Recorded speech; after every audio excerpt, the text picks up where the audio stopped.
하나님의 말씀 우리 보겠습니다. 마가복음 14장 22절부터 31절까지입니다. 저와 교독하십니다. 그들이 먹을 때 예수께서 떡을 가지사 축복하시고 떼어 제자들에게 주시며 이르시되 받으라 이것은 내 몸이니라 하시고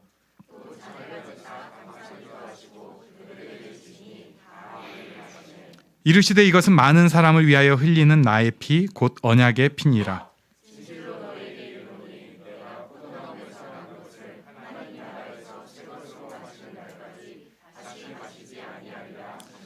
이에 그들이 찬미하고 감난산으로 가니라.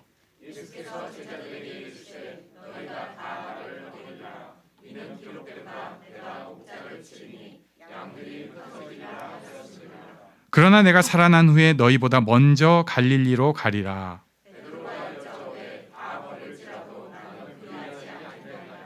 예수께서 이르시되 내가 진실로 네게 이르노니 오늘 이 밤 닭이 2번 울기 전에 네가 3번 나를 부인하리라.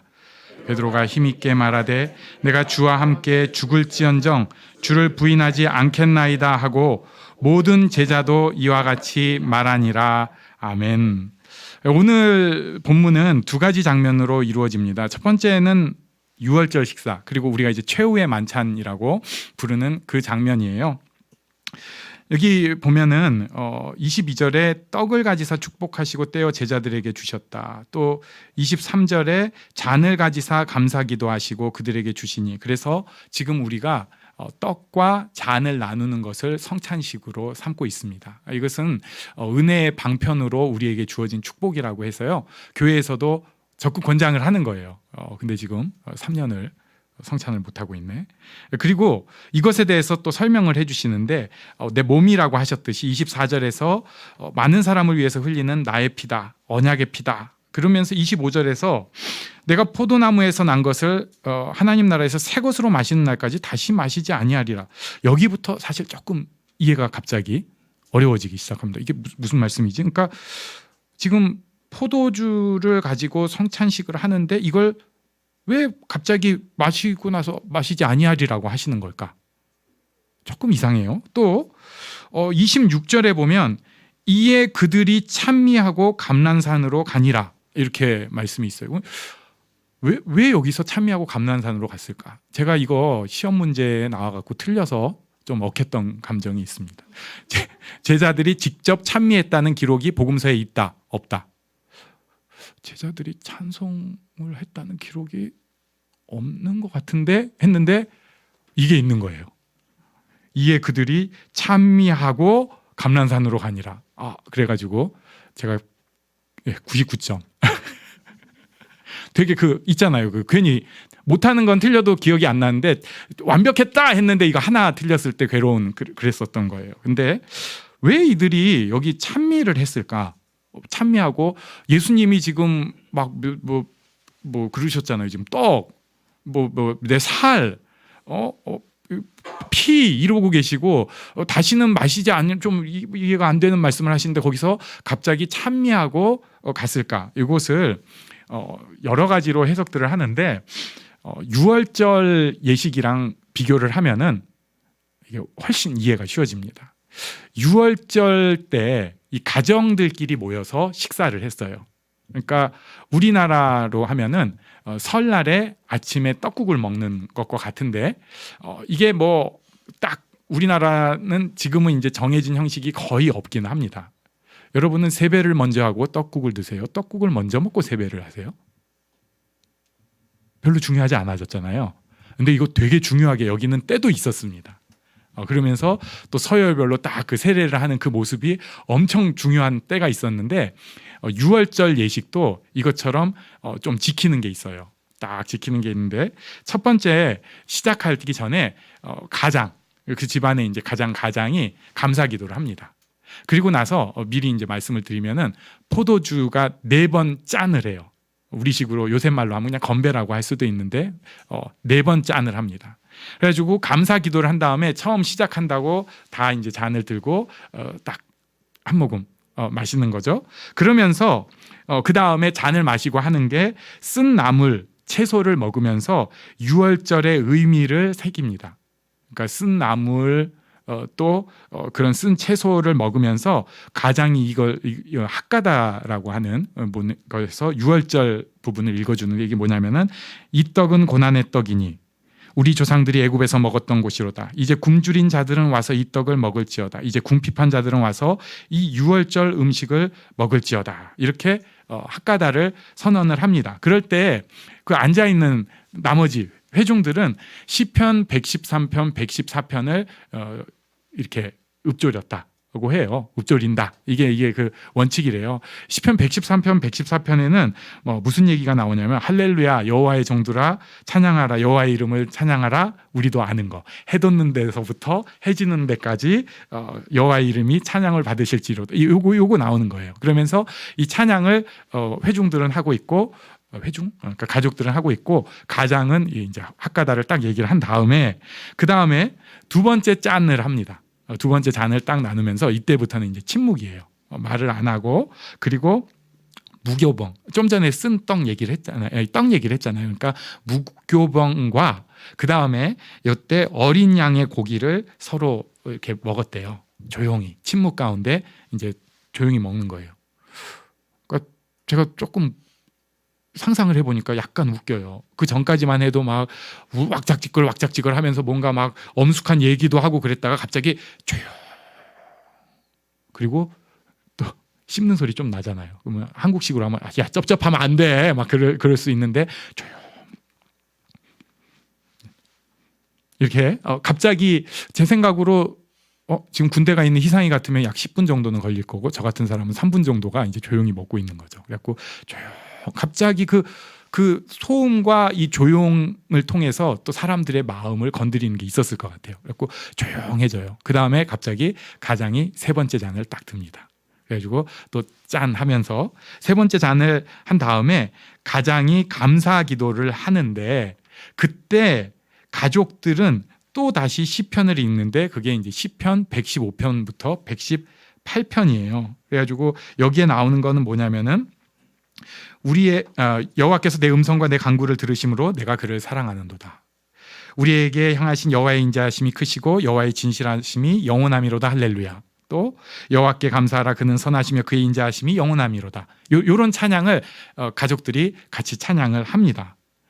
그리고 나서 이제 네 번째 잔이 되는데 예수님께서는 이 세 번째 포도주 잔을 나누면서 아마도 이것은 많은 사람을 위하여 흘리는 나의 피 곧 언약의 피니라고 말씀을 하셨을 거예요.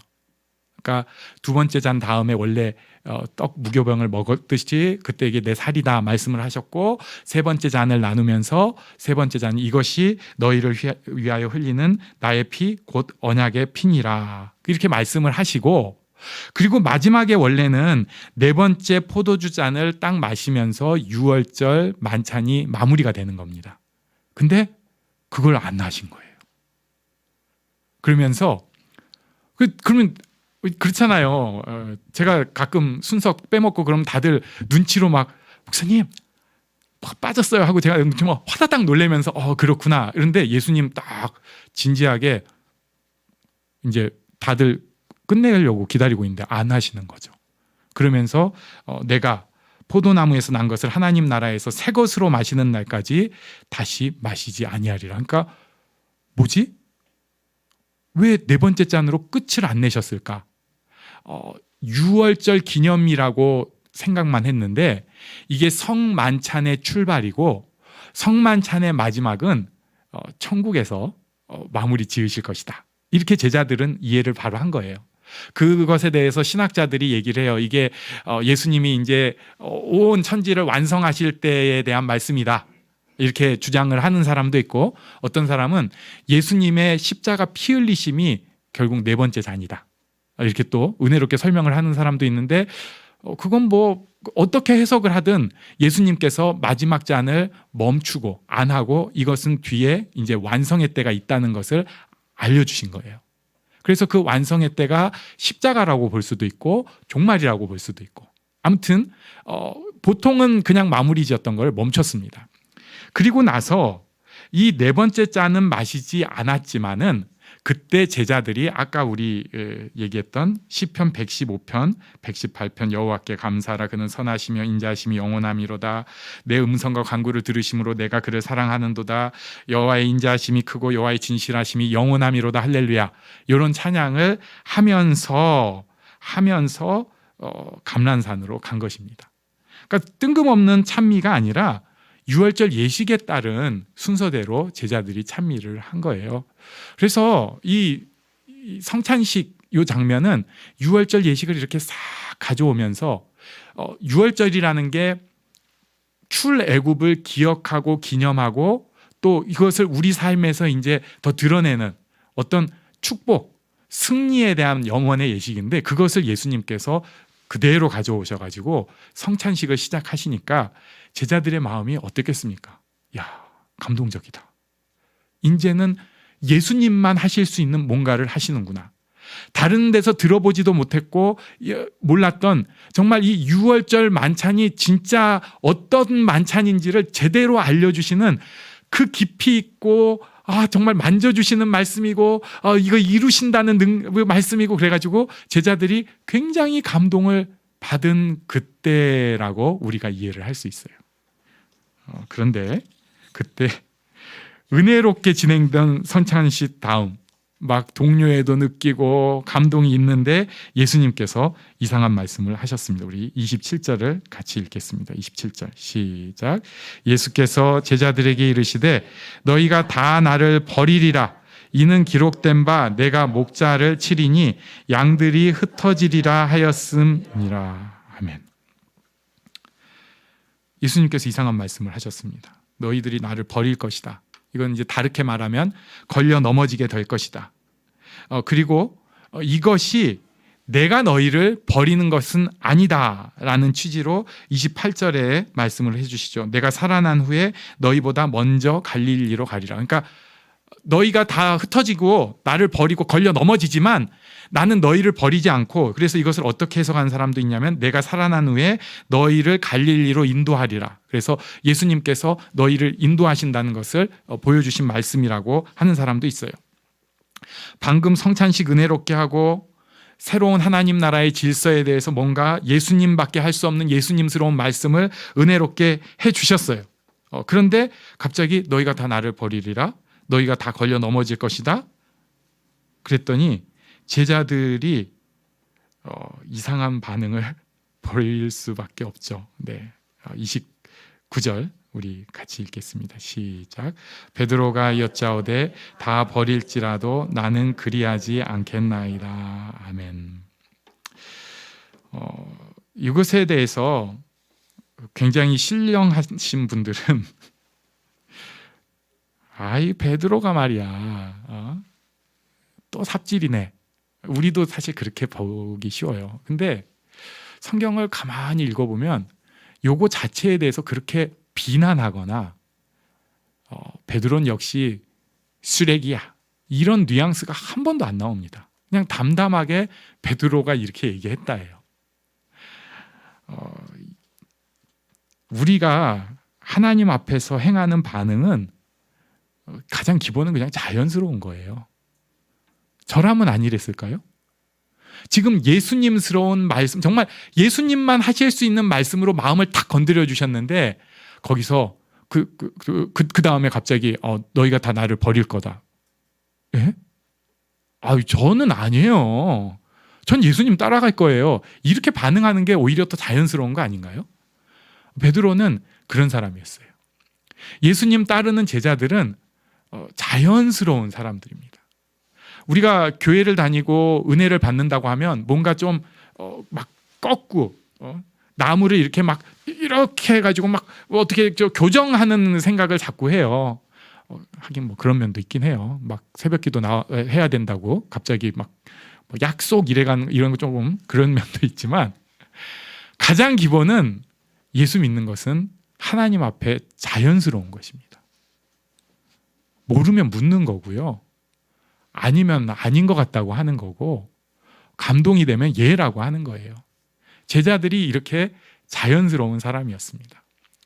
우리가 예수 믿다 보면 당연한 일들이 있어요. 교회 많이 나오는 사람이 사고를 더 치죠. 그러지 않겠어요? 많이 교회에 있는 사람이 교회 더 어지럽히고 더럽히죠.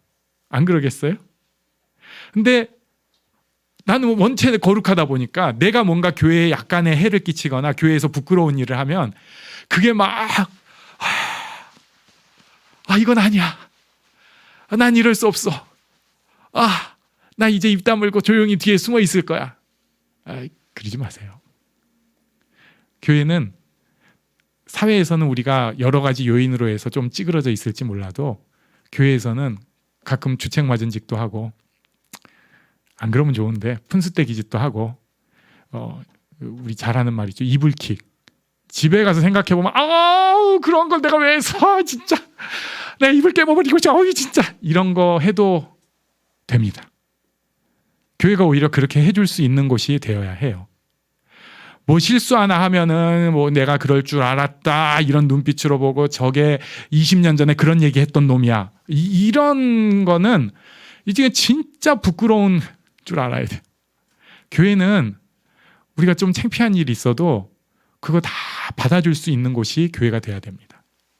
내가 남을 받아줘야 돼요. 남도 나를 받아주면 너무 고맙고. 왜냐하면 하나님께서 우리를 받아주신 곳이기 때문에 그렇습니다. 그래서 지금 내 모습이 부끄러우신 분들 괜찮습니다. 괜찮습니다. 나중에 보면 이불킥해도 괜찮습니다. 하나님 앞에서 자연스럽게 조금씩 드러내세요. 내가 좀 이런 얘기하니까 사람들이 나를 싫어하지. 교회에서는 그거 좀 받아줄 수 있어야 됩니다. 물론 너무 괴롭게 할 때는 제가 좀 자중해 주세요 할 수도 있지만 그건 또 저의 자연스러운 반응 아니겠어요? 그리고 누가 진짜 좀 사고 쳤다고 그걸로 너무 뭐라고 안 하면 좋겠어요. 교회니까 오히려 그럴 수 있지. 자연스러우니까 그럴 수 있지. 애들이 사고 치는 거 가지고 오히려 교회에서는 더 받아주고 사랑으로 좀 그럼 안 돼 해줄 수 있는 우리 교회가 되면 좋겠습니다. 제자들은 예수님 앞에서 은근히 자연스러운 반응을 보였습니다. 그럼에도 두 번째 볼 수 있는 것, 베드로가 대표로 한 얘기 우리 다시 한번 보면요. 다 버릴지라도 나는 그리하지 않겠나이다. 나는 다릅니다. 이런 얘기를 하고 있어요. 나는 다릅니다. 달라요. 그런데 비슷합니다. 우리가 남들 하는 짓거리 다 할 수 있는 존재예요. 남과 나는 달라. 뭐 달라요. 하나님이 사랑하셨죠. 그런데 기본적으로 땅에 발을 디디고 살고 있다는 것은 우리가 다 똑같아요. 다 똑같아요. 저도 똑같은 사람입니다. 그런데 교회에 와서 은혜를 받았다는 게 차이가 있을 뿐이에요. 바꿔서 얘기하면 그 은혜가 만약에 없다면 저도 그냥 똑같은 나쁜 사람인 거예요. 근데 예수를 오래 믿다 보면 이거 착각을 합니다. 이제 교회 생활이 익숙해지셨잖아요. 우리 제가 할렐루야 하면 여러분 아멘 하시잖아요. 우리 하나님께 영광의 박수 드립니다. 박수도 치고 이런 거 이제 교회에서 익숙해지고 또 교회 문화라는 게 우리도 모르게 좀 익숙해져 있어요. 그러다 보니까 나는 이제 달라졌다고 착각을 합니다. 그러면서 세상에 발을 디딘 것과 똑같은 모습으로 사실은 교회에서 살고 있다 보니까 한국 교회에 여러 가지 부끄러운 병폐의 모습들이 드러나는 거예요. 우리도 은혜가 없으면 똑같이 합니다. 자녀들한테 나 굉장히 잘하고 있어요. 감사합니다. 근데 은혜가 없으면요. 잘하는 척하면서 찌를 거 다 찌르고 독소될 거 다 쏟아요. 그게 우리예요. 은혜가 있어야만 진짜 다른 거지 사실은 똑같은 존재입니다. 그러니까 하나님 앞에 나오는 사람은 겸손할 수밖에 없고 은혜를 찾을 수밖에 없어요. 다 버릴지라도 나는 아닙니다. 그렇지 않아요. 은혜 없으면 똑같은 사람입니다. 이렇게 베드로가 얘기를 했더니 예수님께서 우리도 잘 아는 예언을 해주시죠. 30절에 오늘 이 밤 닭이 2번 울기 전에 네가 3번 나를 부인하리라 그랬더니 31절 우리 같이 읽어볼까요? 31절 시작. 베드로가 힘있게 말하되 내가 주와 함께 죽을지언정 주를 부인하지 않겠나이다 하고 모든 제자도 이와 같이 말하니라. 아멘. 베드로만 그런 게 아니고요. 모든 제자도 이와 같이 말했어요. 그러면은 지금 하나님의 뜻을 따라가고 있는 사람은 이 자리에 누구 하나? 예수님 한 분. 나머지는 다 자연스러운 반응이긴 했지만 그냥 요새 말로 삽질, 딴짓하고 있는 거예요. 선교 그리고 하나님의 복음이 이루어지는 것은 하나님이 하십니다. 인간은 노력도 하고 애쓰기도 하지만 결국은 그 일을 그것까지 합력해서 이루어 가시는 분은 하나님 한 분이세요. 예수님께서 구원 사역을 홀로 이루셨듯이 우리도 그것을 받아들이는 것은 그냥 예라고 하는 것 외에 내가 할 수 있는 게 없어요. 그때 하나님께서 우리 마음을 건드려 주십니다. 이게 신학적으로 얘기하면 성령을 통해서 우리 마음을 건드려 주시죠. 그리고 우리가 살아가면서 성령을 통해서 우리를 깨우치게 하시는데 이게 내 힘으로 하는 게 아니라 하나님께서 하신다는 것입니다. 우리 교회가 앞날이 어떻게 될까요? 하나님이 하실 거예요. 예. 전 무지하게 애를 쓸 겁니다. 만 하나님께서 알아서 하실 겁니다. 자, 더 어려운 얘기를 할게요. 우리 가정이 어떻게 될까요? 여기 우리 가정에서 맡은 바대로 다 애를 쓰고 힘내서 사실 거예요. 우리 자녀가 어떻게 될까요? 가장 중요한 것은 결국 하나님이 하셔야 됩니다. 내 미래는 어떻게 될까요? 우리 열심히 살고 힘내서 살겠죠. 결국은 하나님께서 하실 것입니다. 이것을 믿는 믿음이 믿음이에요. 그것을 못 믿는 믿음이 아닌 거예요. 예수 믿는 사람은 그것을 믿는 사람이고 하나님께서 하신다. 십자가를 나에게 주신 그 은혜, 십자가 구원을 이루신 그 은혜가 우리 인생도 결국은 주관하신다. 이게 믿음입니다.